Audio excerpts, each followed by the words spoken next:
Hello guys, and welcome to another wonderful Zero Fox Coffee and Games Couch Talks. TM, yeah. If you haven't already, please make sure you hit that like button for us. It really helps us out. And hit that subscribe.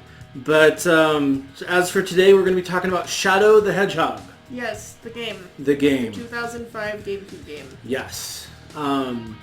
In a lot of ways, it's a pretty fantastic little game.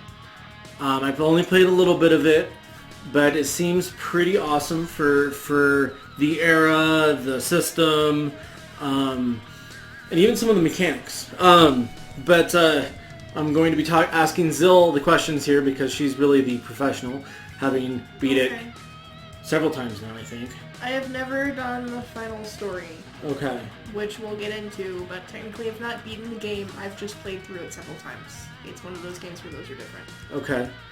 If you say so. Anyway.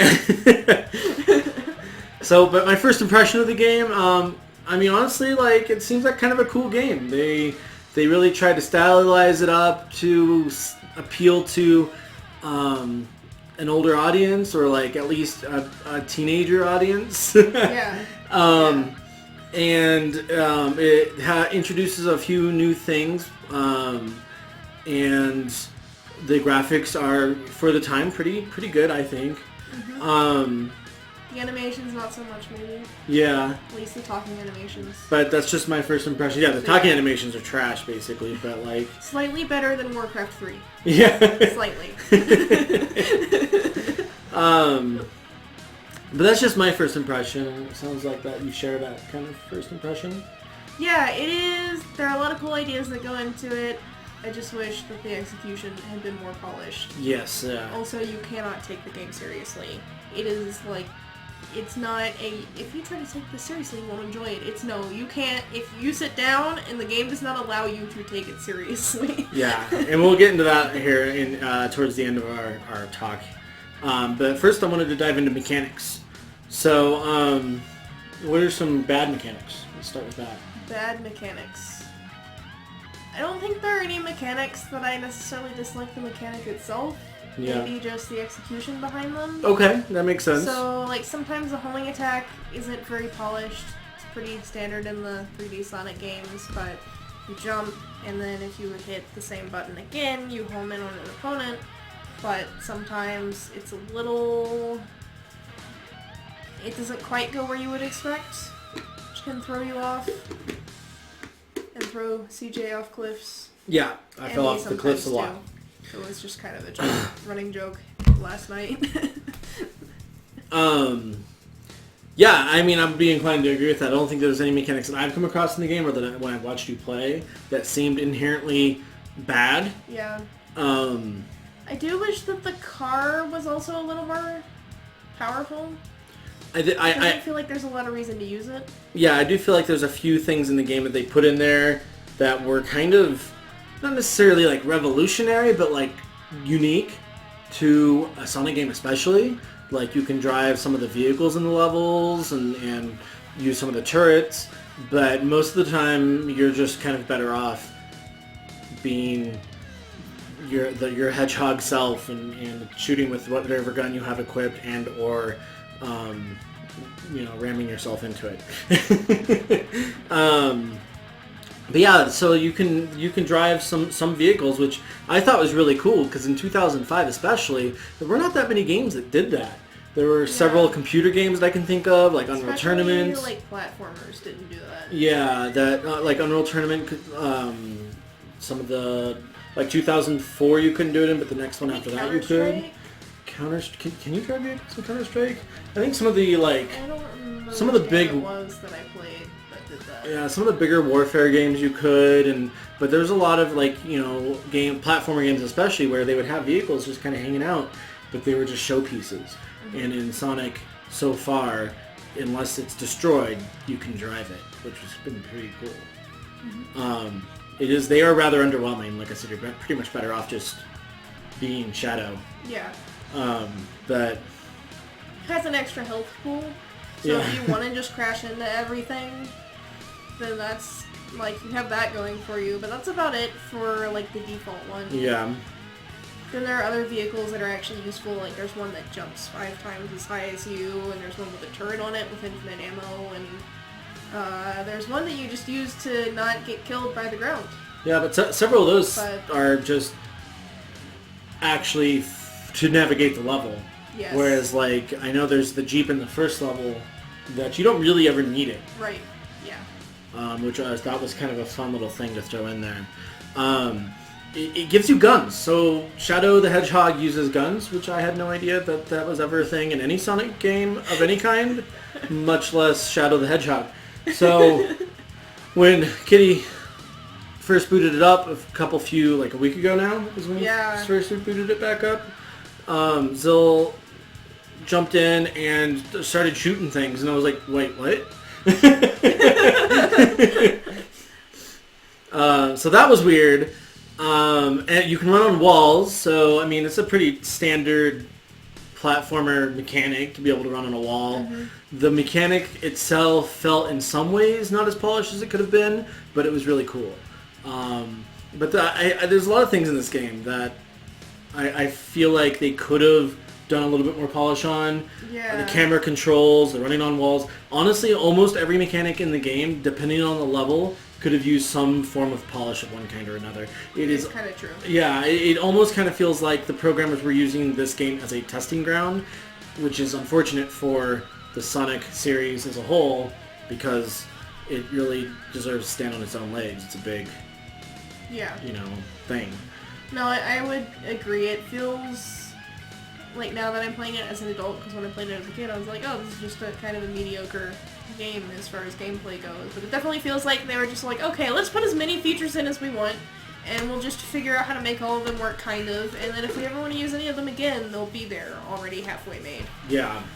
And I mean, maybe that's just a side effect of the times. Like, maybe at this point the game is just dated to us, because, I've been playing games for going on 20 years now or more. And Kitty's been playing games for, as long as she can remember, I think. Mm-hmm.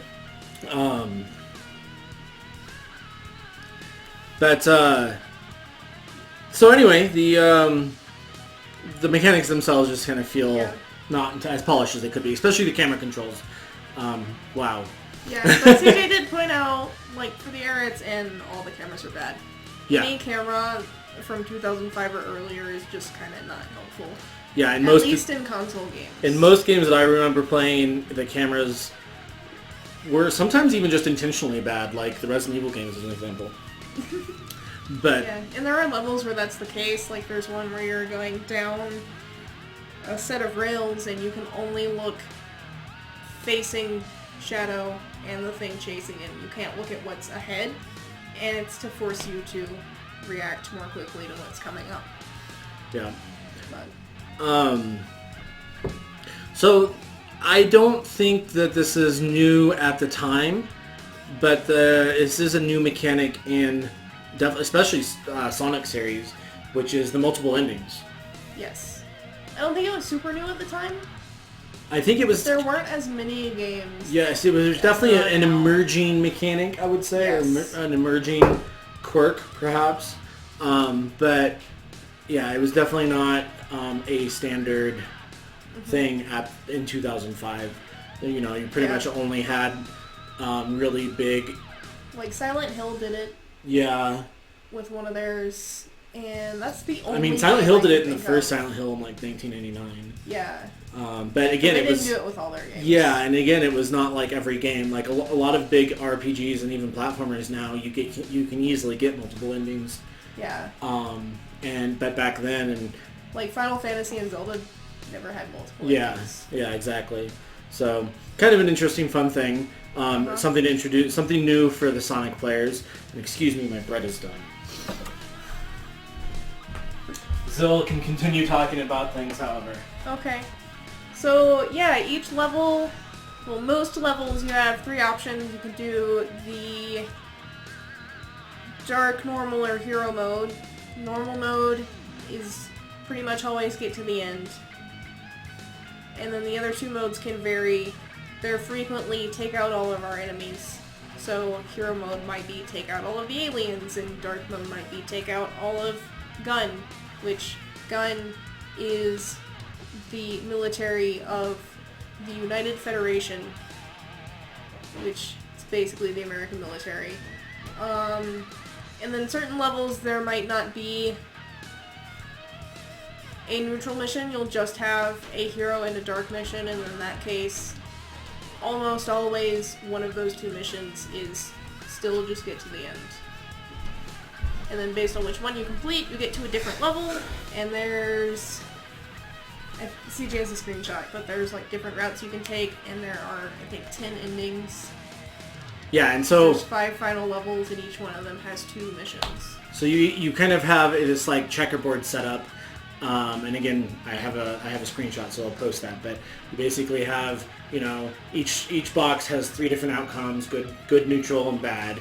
And then it moves up the track depending on what you decided to do, which is really, really cool, especially in a Sonic platformer game. I don't think they've ever done that since. No.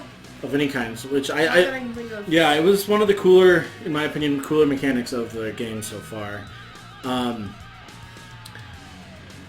And some levels are redos, apparently. So they reuse some levels. Yeah, so some of them you can get to twice in one run, and then other ones you can't.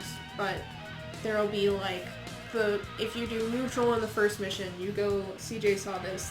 Go onto that like temple, and then the dark mission on that level is to activate the temple so it can fly around.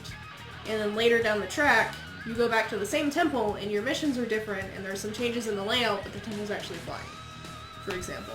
Alright. Interesting. That's really cool. Yeah. Okay, well, with all that out of the way, and we've talked about mechanics, we've talked about gameplay, and a little bit of, about the levels, we wanted to talk about the story and the dialogue in the game, which Sonic has always had some pretty amazingly corny / cheesy dialogue. But it's always been kind of a fun, lighthearted game that it would just fit in, right? Okay.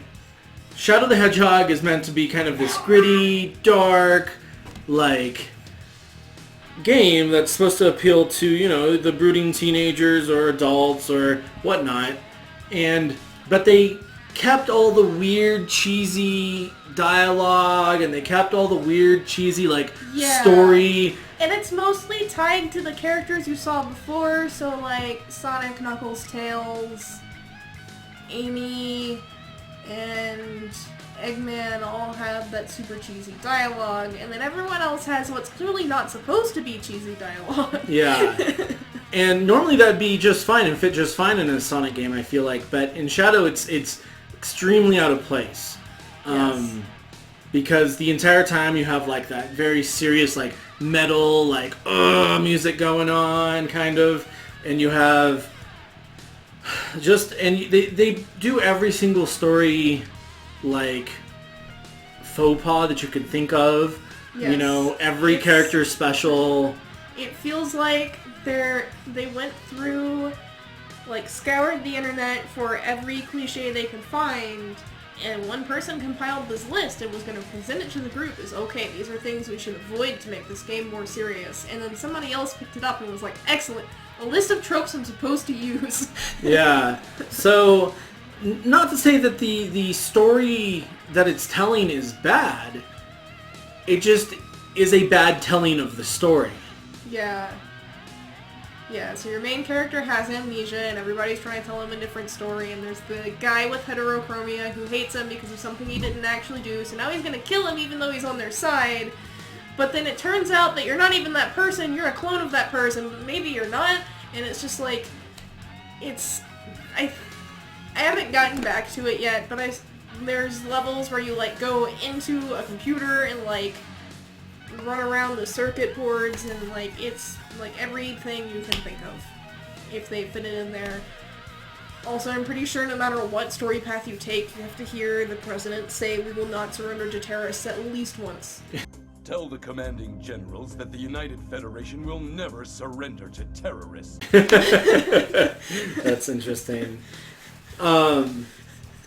Yeah, so it's like I said, I don't know. I'd say that the story and dialogue in my mind, has a low score, even though I don't necessarily have a score system. Has a low score, not because it's necessarily a bad story. It's just the way it's been put together, compiled, and told. Mm-hmm. The game is fun. The story is so painful sometimes that I'm just like, I don't know if I could play this. But, that's okay. It's a fun game. So if you like Sonic and Shadow and all those guys, definitely find the time to play it. I would say it's definitely it's a fun, interesting, different entry in the Sonic games. Just watch out for all those amazing story tropes, because they really pile it on thick. And honestly, if they'd just gone like 2 steps further, they could have potentially made it actually fun and interesting doing that. But I feel like somebody pumped the brakes, and it doesn't quite hit that line of over-the-topness. Yeah, like it's not self-aware. Yeah. Once it gets to a certain point of being over the top, it feels self-aware, and then it's just funny. But this one's like, I'm laughing, but I'm clearly not supposed to be laughing. Yeah. So, I don't know, those are just kind of the talking points that we've written down to talk about. Is there anything that we don't have here that you wanted to potentially hit on? I liked the little save points. There are save points throughout the level, but then you can teleport between them if you miss something. Oh yeah, they're like little checkpoints basically. Yeah. So, as we discussed earlier, there's 3 different paths usually for each level, and the checkpoints kind of allow you to go back and find things you may have missed to complete those story arcs. So if you wanted to go be a good guy and go back and kill all the aliens, you could do that. It made it a lot easier, so you don't have to try to backtrack, especially because, we all know if you've played any type of Sonic game, the levels aren't really meant to be gone through backwards. Mm-hmm. Ever, for any reason. So, the checkpoint, being able to teleport to the different checkpoints really makes that a viable strategy. That is really cool. Anything else? Nope. Alright, well guys, that's all we have for you today about Sonic the Hedgehog, and we will hopefully be able to do more reviews like this. It's been fun digging up our old games and figuring out how to capture footage of them and stuff like that. So, thanks for watching. Don't forget to hit that subscribe, like, and all that, typical YouTube outro baloney. Have a magical day.